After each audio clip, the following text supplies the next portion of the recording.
Assalamualaikum warahmatullahi wabarakatuh. Hari ini kami dari kelompok 4 akan mempresentasikan tentang data mining menggunakan algoritma Naive Bayes. Pertama-tama, saya akan mengenalkan anggota kelompok 4, yaitu ada Wildani Setiawan, Kenny Amirullah, Alnijar Sukmara, Andika Pratama, dan saya sendiri Pali Prayoga. Langsung saja ke penjelasan pertama tentang Naive Bayes. Algoritma Naive Bayes merupakan sebuah metode klasifikasi menggunakan metode probabilitas dan statistik yang dikemukakan oleh ilmuwan Inggris Thomas Bayes.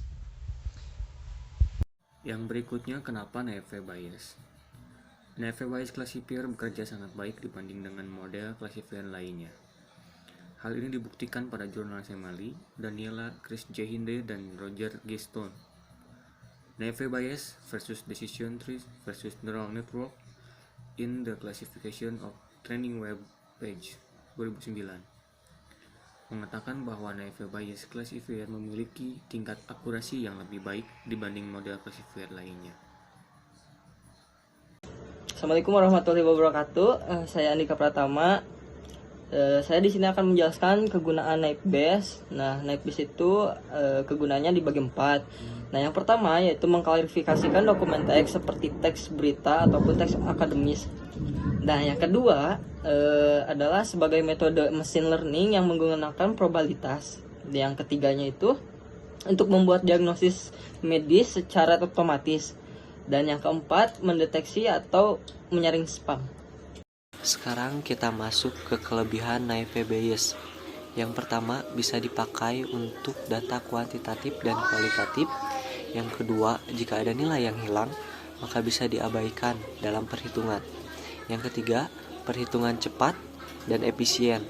Yang keempat, mudah dipahami. Dan yang terakhir, pengklasifikasian dokumen bisa dipersonalisasi atau disesuaikan dengan kebutuhan setiap orang. Nah, untuk kekurangan Naive Bayes tersendiri yaitu keakuratannya tidak bisa diukur menggunakan satu probabilitas saja. Butuh bukti-bukti lain untuk membuktikannya. Asumsi bahwa masing-masing variabel independen membuat berkurangnya akurasi, karena biasanya ada korelasi antara variabel yang satu dengan variabel lainnya. Nah, sekian penjelasan tentang Naive Bayes. Langsung saja kita masuk ke tutorial aplikasinya saja. Nah, jadi ini tampilan awal aplikasi WK-nya. Nah, pertama kita masuk ke Experimenter. Nah, di sini ada menu setup, run atau analyze. Nah, karena WK tidak bisa langsung memasukkan file yang telah di-download tadi, kita ubah file tersebut yang asalnya CSV, kita ganti ke ARFF. Nah, jadi kalau kita download di UCI atau Kaggle, filenya itu berbentuk CSV, tidak langsung ARF. Nah, ada beberapa cara untuk bisa merubah nama formatnya, bisa melalui Excel. Nah, untuk yang lebih otomatis kita langsung masuk tadi ke Experimenter saja. Nah, kita pilih yang CSV dulu karena kita ingin merubah yang ARF. Nah, setelah kita masukkan, pilih Open Explorer. Nah, inilah tampilan ketika kita sudah mengupload dataset tadi. Nah, di sini terdapat 12 atribut ya. Tapi atribut ini tidak semuanya digunakan gitu. Gimana sih cara mengurangi atributnya tanpa di-delete kita? Jadi, sistem yang mendelete otomatis mana sih atribut yang tidak penting kayak gitu. Nah, kita pilih filter. Di sini ada choose. Nah, tinggal pilih choose aja. Nah, di sini ada WK, ada filter, tinggal pilih ke bawah. Yang pertama dipilih itu yaitu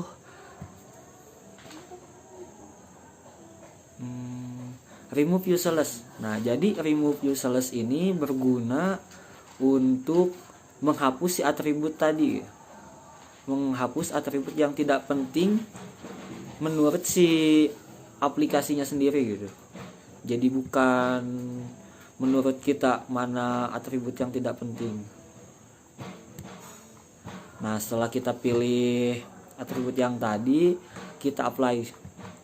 Nah, otomatis si atribut tadi langsung kehapus yang tidak pentingnya. Nah, kalau kita sendiri kan nggak tahu mana nih yang penting, mana sih atribut yang nggak penting. Nah, kalau di WK ini bisa tahu otomatis atribut yang tidak penting. Nah, di sini juga masih ada data yang sama atau apa. Nah, kita delete lagi data yang sama atau tidak pentingnya dengan pilih ke menu tadi, pilih atau cari remove duplikat. Nah, jadi remove duplikat itu ya seperti namanya, menghapus data yang sama gitu. Kita apply lagi. Nah, sudah. Cuma di sini ada beberapa missing di beberapa atribut. Nah, itu tuh kalau masih ada missingnya, si akurasi dari data tersebut itu akan lebih besar ke tidak akuratnya gitu. Nah, gimana sih cara menghilangkan missing di sini itu? Nah, kita pilih ke filter tadi, pilih lagi choose, lalu kita cari. Nah, kalau untuk menghilangkan missing, kita tinggal pilih saja replace missing value gitu. Nah, tinggal salah. Nah, tinggal pilih replace missing value. Nah, setelah pilih ya kita balik lagi ke apply. Nah, sekarang si missingnya sudah benar-benar 0% ya. Maka jika kita mulai ukur keakuratannya bisa lebih tinggi gitu. Nah, setelah kita melakukan langkah-langkah yang tadi kayak menghapus atribut, menghilangkan missing kayak gitu, kita tinggal masuk ke classify. Nah, di sini ada classifier. Kita di sini tinggal pilih mau menggunakan algoritma apa. Karena kelompok kami menggunakan naive Bayes, maka tinggal pilih Bayes, langsung pilih naive Bayes.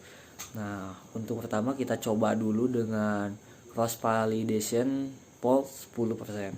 Tinggal pilih start. Nah, di sini muncul angka-angka yang sebenarnya tidak semua saya pahami. Nah, jadi kita menguji dataset hasil download di Kaggle tadi dengan cross validation 10% dan menggunakan algoritma naive Bayes. Di sini kita mendapatkan 94% keakuratan dari dataset tadi. Nah, kita coba lagi dengan persentage split. Jadi di presentasi ini berapa data sih yang mau kita ambil gitu. Kita coba saja ambil 40 data saja. Kita klik. Nah, lalu start. Nah, keluar lagi angka keakuratan dari dataset tersebut.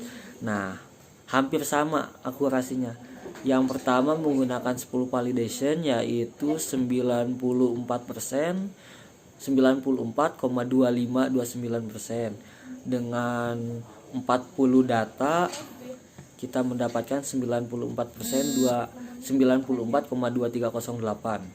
Nah, jadi kesimpulan dari data mining menggunakan dataset di Kaggle menggunakan algoritma naive Bayes yaitu berdasarkan implementasi dan pengujian akurasi yang telah dilakukan, maka dapat ditarik kesimpulan bahwa metode naive Bayes mampu melakukan klasifikasi jenis penyakit Alzheimer dengan akurasi yang maksimal, yakni di atas 94%.